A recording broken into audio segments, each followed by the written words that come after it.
Welcome to MBTA Time Entry Tips and Tricks. Over the course of this session, we're going to look at some time entry.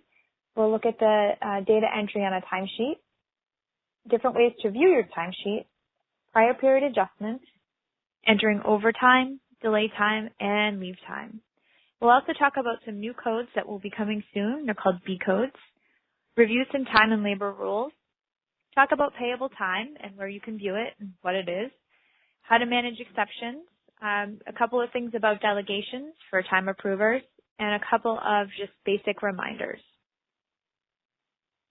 So on your timesheet, there's a lot of different points for data entry and different things that the MBTA likes to capture.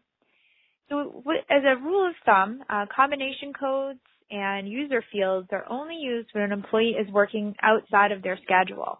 So some common examples of that would be overtime, out of classification, or working out of area, or maybe they pick up an additional piece of work. When we talk about combo codes, the MBTA calls those function codes. And when do you use that? Really, if an employee is reporting time to a different home area, a different function or combo code, or if they're working overtime, you'll be using a combo code. For user field 1, that's your work area. So if an employee works outside of their normal work area, you would want to reflect where they were working. User field 2 is the overtime reason code, and that you use if employee is working overtime. User field 3 is out of title pay, and you can use that code if an employee works at a different classification. So if you have a spare inspector, for example, who's maybe going to be working as an inspector one day, you would code that as such, and the system would know to pay them at a different rate. And user field 5 is used for your run ID, and you can use that field if an employee picks up an additional piece of work during the day. So on your timesheet, there are 3 different ways that you can view it. The default is week. For transportation, it's best practice to enter time on a daily basis. So we're going to look at how to change it to a day. You also have the ability to view it by calendar period or pay period, which is 2 weeks. As I said, day view and week view. So to change that, you just click on the little drop-down box. As I said, it's going to default to week, but you could select day or calendar period, and it will automatically update the timesheet for you. Alternately, you can use the little calendar icon down here. And you could click on the calendar icon and pick the day that you wanted to navigate to, and click those little green arrows, kind of small, and that will refresh the timesheet and bring you to that day. We're going to take a look at an example of that in just a minute. What's really nice about HRCMS is that it allows for prior period adjustments. So there's no need to have fill out that paper form and send it up to payroll if there needs to be a change in someone's pay. So you guys as timekeepers and approvers have the ability to make retroactive changes to employees' timesheet. And common examples of that might be adding overtime, adding delay time, switching TRCs or time reporter codes in the timesheet. And as a reminder, once submitted, any prior period adjustment needs to be approved by the supervisor. So let's take a look at what an overtime prior period adjustment might look like. So you're going to navigate to the employee's timesheet, however you do that today. And you want to change the view to day using the drop-down. So you can see here, there's a little drop-down we talked about just a moment ago. You can also click on the calendar icon, which is what we're using, and navigate to the day in question that you need to add the overtime to. So you click on the date and click refresh, those little green arrows. It's going to take you to the timesheet for that day. So you'll see the time that's already been entered for the employee. So you can scroll over and add a row using the little plus button. And you're going to actually enter the in and out time for their overtime. You're also going to enter your combination or function code and your user field 2. For overtime, those are the required fields. You need your function code and your user field 2. You may need some other user fields as well. It really depends upon the situation. And you'll notice that I didn't enter a TRC here for overtime. And what's nice is the system is going to know. It's going to know that that's overtime and calculate that for you. You can actually leave it blank and go ahead and click submit. And only the new time that you entered will need to be approved by the supervisor. And it will actually show up on their dashboard waiting for approval. So that's an overtime prior period adjustment. If you were doing a different prior period adjustment, you would follow the same procedure of navigating to the day in question and just making the change and clicking submit, and then the supervisor will need to approve it. Couple of reminders about overtime. Overtime should always be entered in punches or with punches. So you could see the example of 3:23 p.m. to 6:15 p.m. Overtime is always coded with at least a combination code or function code and user field 2, which is your overtime reason code. And overtime should either be left blank on the TRC or entered as reg so the system can calculate it accurately. And that's kind of the rule of thumb. Of course, there are always exceptions to that rule. And the one exception to that is that 600 and Alliance employees who are working on their off days, you'd need to enter OTP for that. But for all others, you just need to enter the punches and the system will calculate it for you. And in just a few minutes, we're going to talk about those rules that do all the calculating behind the scenes. So here's another example of entering overtime. This isn't a prior period adjustment. This is just basic overtime, and you'll notice the procedure is very similar. So what you're going to do is add a row, and wherever the overtime occurred, you're going to enter the in and out time. Remember, you always want to put your function code and your user field 2, which is your overtime reason code. And then you're going to click submit. And what you'll notice is that your reported hours should increase, right? That's kind of your check. You always want to take a look at what the reported hours are and make sure that it meets the schedule's hours, or it also could exceed the schedule hours because it is overtime. Let's talk about entering delay time. Delay time is quite frequent, especially out, I know in the bus garages, I've seen those stacks of delay slips that are out there. And it follows kind of a similar process as overtime. You're going to add a row on the day where the delay time happened, and you're going to enter it as punches. So you want to put the delay in as punches. So in this instance, we can see the person was supposed to come back at 12:11, but instead they came back at 12:29. So you add your row, you enter your time as punches. You're going to enter DEL for delay in TRC, and you can go ahead and click submit. Now, it's very important that delay time is entered as punches. That way your safety report will be accurate because the person was working, so it should be entered as punches. So let's talk a little bit about viewing employee leave balances. What's nice about the system is that there is always on the bottom of every timesheet, and you can see it here down the bottom, you'll be able to see the employee's leave balances. So what you would do, scroll to the bottom and you're going to click on that leave and comp time tab. We're going to spend a lot of time looking at this little grid at the bottom of the timesheet because there's some other things that it's really useful for. But for now, you can just take a look at the leave time. And it will show your sick, vacation, and personal time. And what's nice is the system will not allow you to use more time than you have. And some of you may have run into this already as you're entering time for folks. If you try to enter, say 8 hours of vacation time and the person only has 7, it's going to come up with a hard edit for you. And it won't let you proceed until you change it. So a couple of reminders about leave time. You always want to follow your policies for entering leave time. Most of your leave policies have not changed because you're using a new system, so you still want to follow them.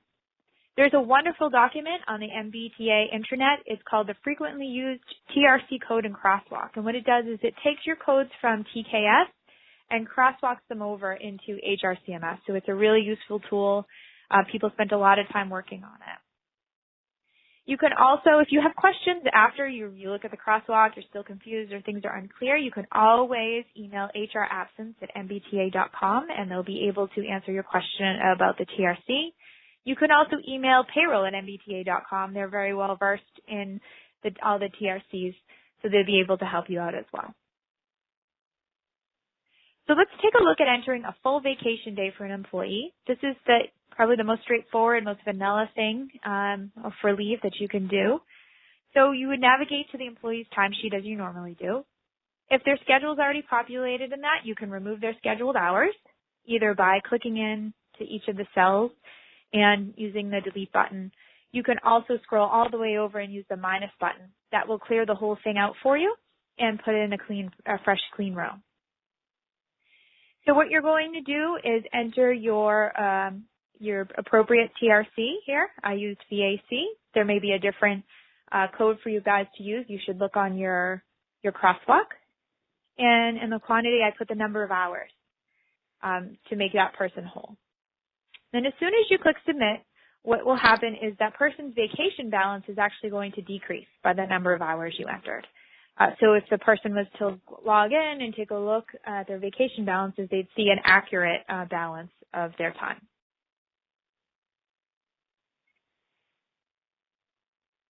Now we're going to take a look at a partial sick day. As you know, people may, they may call in for their first shift or their first piece of work, but then feel better and come in for their second, or they may leave early. In the instance we're going to look at today, we have somebody who left their shift a little bit early. So you can go into the employee's timesheet, as you normally would, and apply the schedule if you need to. If it's already in there, all you're going to do is adjust the out time. So this particular employee usually works 5 a.m. to 1 p.m., and instead they left at 10. So you change the out punch to whatever time they left. You're going to add another row.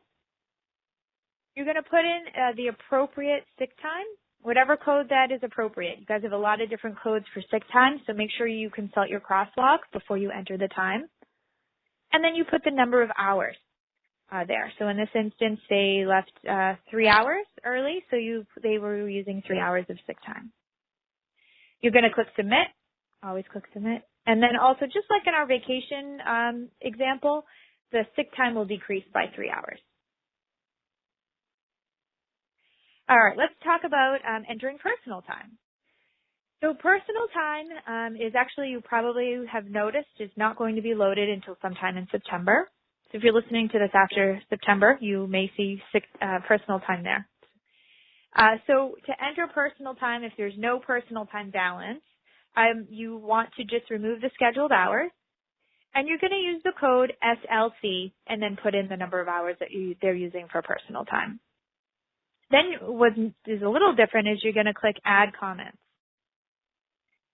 So you're going to click the Add Comments. It's going to bring up this box, and you want to put a comment in that this is person's using a personal day or personal time.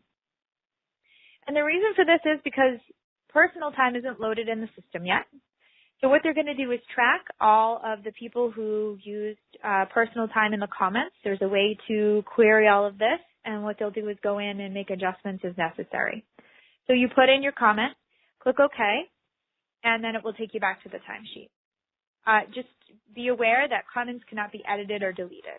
So once you put it in there, it's in there. There's no way to change it.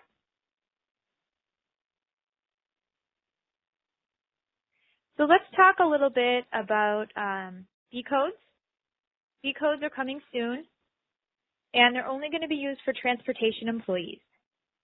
And they're really only going to be used when an employee works an additional shift or an additional run on a scheduled workday.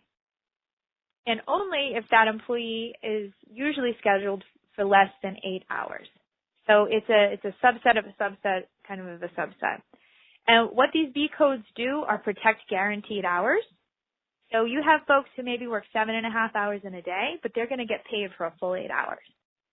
And we'll talk about the rules behind the scenes on this in just a minute. And there'll be a lot more communication about these B codes. They're not ready to go just yet, but they will be shortly. So the T will be working to get communications out about this so you know when to use them. So the 3 codes that have been created are B run, and that's just for, the normal, whatever run the person's picking up. If there was any delay time associated with that run that they picked up, or any tardy hours associated for that. So entering any of the B codes is just like entering any other code on the timesheet. In the example that we see below, you can see that this person meets the criteria. So they picked up an additional run on a scheduled workday, and they usually work less than 8 hours, right? So this person works 7.45 hours. So this person would be a candidate for a B code. So you're going to leave their normal schedule alone, right? Whatever they worked, you would just leave that alone. And then, perhaps they came and they picked up another run. So the run that they pick up, you're going to put in the times, just as you normally would, and you're going to code that as a B run. And maybe they had delay time. They had some delay time coming in. You put the delay time in the same way you put in normal delay time, except you're going to use the code BDEL. And what that is going to do is it'll make sure that the employee is going to get paid the 8 hours up here, even though they've only worked 7.45. And then it will pay them at the appropriate rate for the additional run they picked up and the delay time. And that could mean that they're getting overtime. It really depends on the week and the union that they're in. So we'll take a look at that in a second. And actually, we're going to take a look at it right now. Take a look at some of the time and labor rules.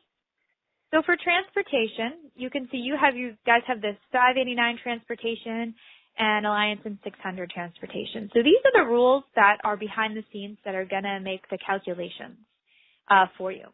So you can see for 589 transportation has a weekly overtime, meaning it's going to look for a full 40 hours before it's going to pay any overtime. So any hours over 40 hours, it'll pay at an overtime premium.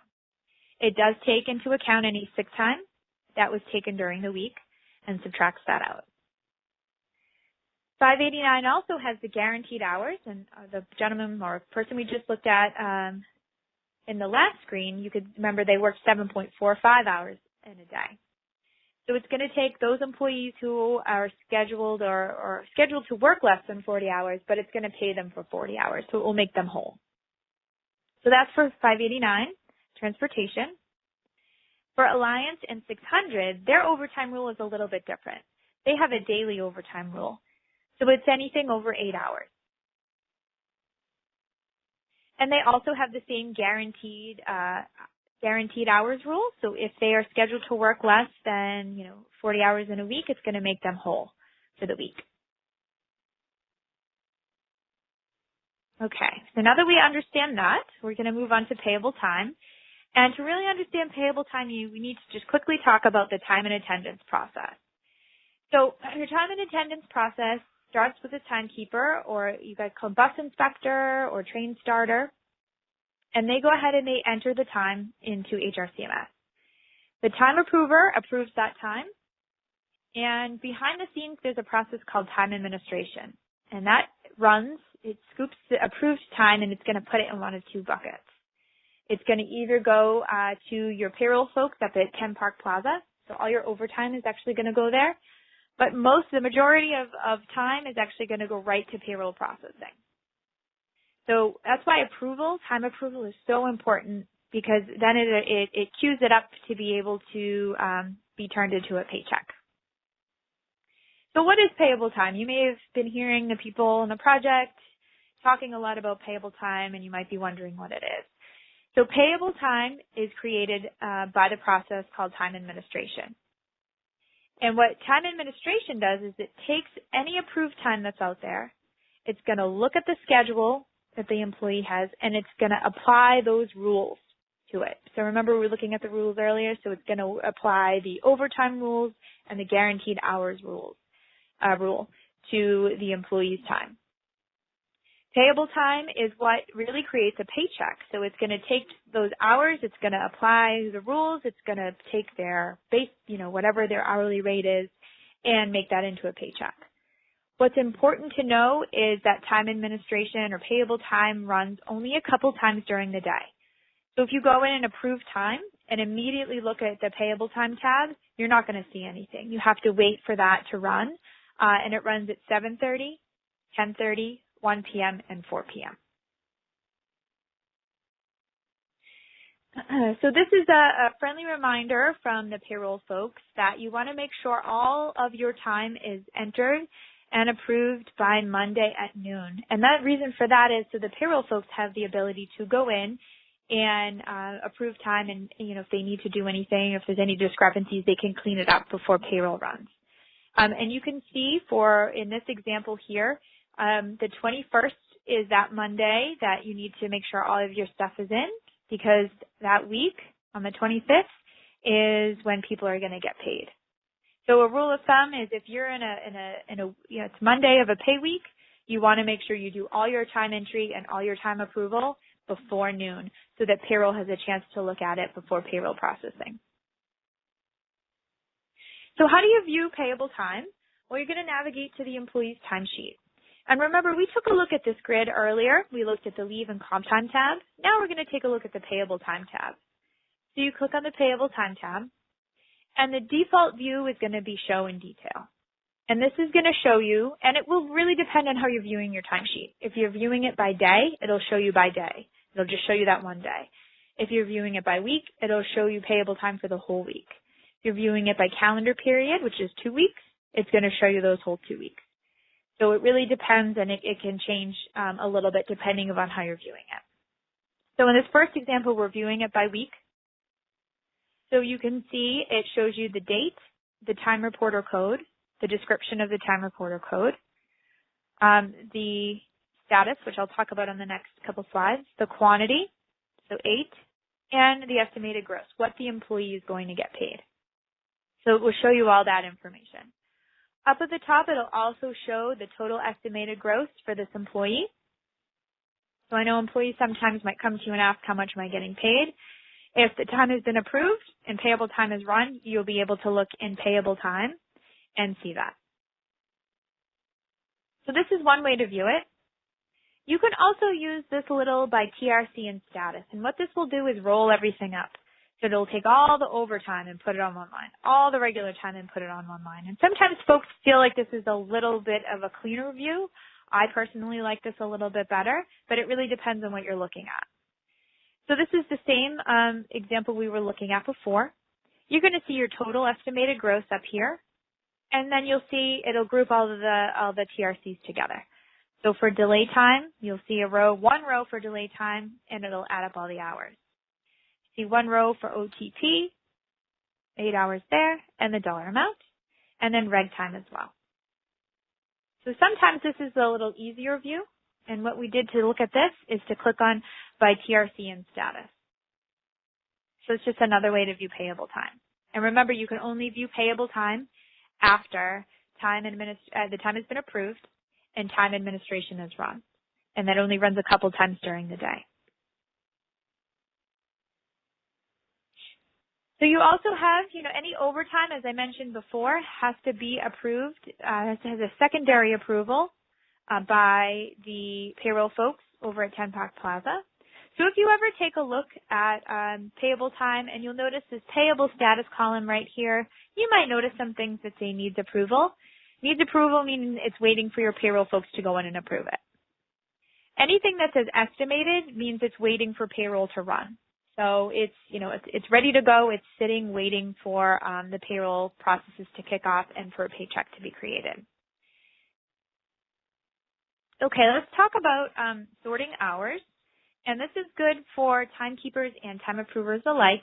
And what it does is it's kind of like a little mini report. So you can take a look at the number of hours that have been entered or the number of hours that need to be approved.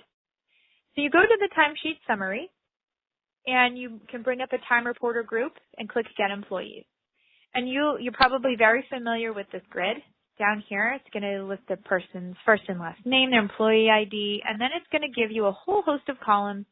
And any of these columns, actually, you can sort on. But the ones that I like are the reported hours, because that shows the number of hours that's entered on the timesheet.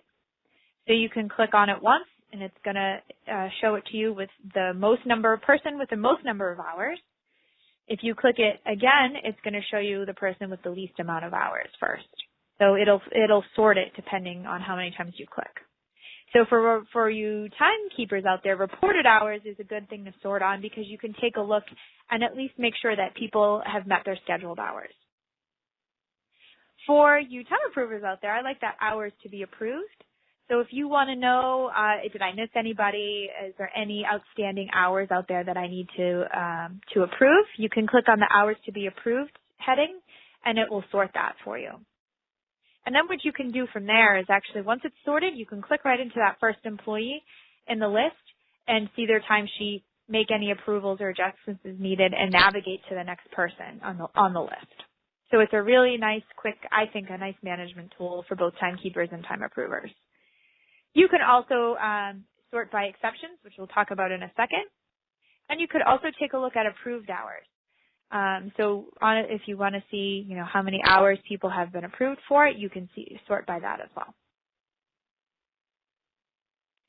So let's talk about managing exceptions. I mentioned this a few times already, but you may have been wondering what we're talking about. So exceptions, you may have even seen them on the timesheet already. They're errors on the timesheet, and they appear as this clock, this little clock with an exclamation point next to it.